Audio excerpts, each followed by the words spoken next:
மாண்புமிகு முதலமைச்சர் அவர்கள் வாதித்த 110 விதியின் கீழ் 2 அறிவிப்புகள் வெளியாகிருக்கின்றன.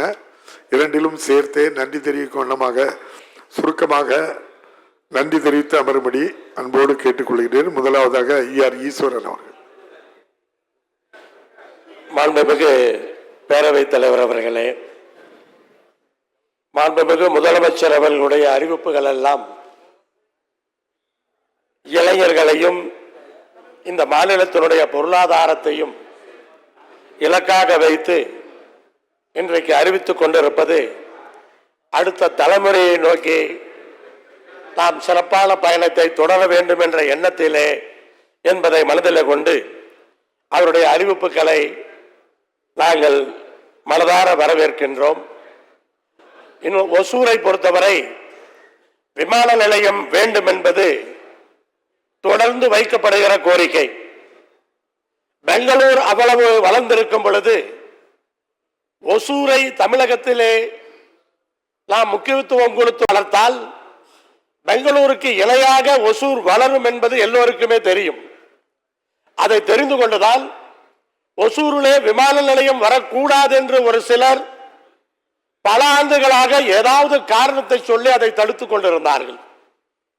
இன்றைக்கு மாண்புமிகு முதலமைச்சர் அவர்கள் ஒசூரிலே 2000 ஏக்கரிலே விமான நிலையம் அமைக்கப்படும் என்று அறிவித்திருப்பது தமிழகத்தினுடைய அந்த களவான $1 டிரில்லியன் எக்கானமியை நோக்கி பயணிக்கின்ற அந்த பாதையிலே ஒரு பெரிய மைல்கல்லாக நான் பார்க்கின்றேன்.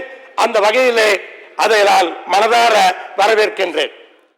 இன்றைக்கு கொங்கு மண்டலத்தில் இருக்கிற பல தொழிலை சார்ந்தவர்களும் பெங்களூர் வழியாகத்தான் வெளிநாடுகளுக்கு பயணிக்கிறார்கள். அவர்கள் எல்லாம் ஒசூரிலிருந்து பயணிப்பார்கள் என்று சொன்னால் இன்னும் வசதியாக இருக்கும், குறைந்த நேரத்தில் செல்ல முடியும், நம்முடைய பொருளாதாரமும் வளரும்.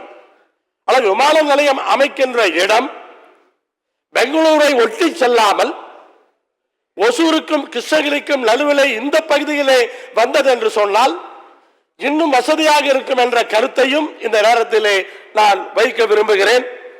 அதே போல நூலகம் அறிவை வளர்ப்பது ஒன்றுதான் அடுத்த சமுதாயத்தை ஒழுக்கமானவராக வளர்ப்பதற்கான ஒரு வழியாக இருக்கும்.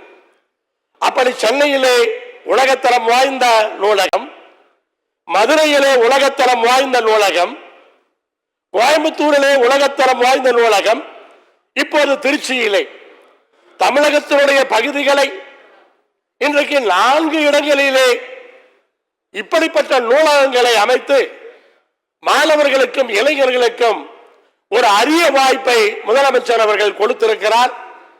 அண்ணா நூலகமாக இருந்தாலும், மதுரை நூலகமாக இருந்தாலும், கலைஞர் நூலகமாக இருந்தாலும் இன்றைக்கு லட்சக்கணக்கான பேர் பயன்படுத்துகிறார்கள் என்று அன்றைக்கு பள்ளிக்கல்வித்துறை அமைச்சர் விளக்கமாக எடுத்து சொன்னார். அதனால் கோயம்புத்தூர் வருகிற நூலகமும் திருச்சியில் வருகிற நூலகமும் இன்னும் பல லட்சம் மாணவர்களுக்கு, பல லட்சம் மக்களுக்கு அது பயன்படும் என்ற அந்த கருத்தை மீண்டும் நான் இந்த நேரத்தில் வலியுறுத்தி மாண்புமிகு முதலமைச்சருடைய இந்த 2 அறிவிப்புகளும் முத்தாய்ப்பான அறிவிப்புகள் என்பதை மீண்டும் சொல்லி அதை மனதார வரவேற்று அமர்கின்றேன். நன்றி.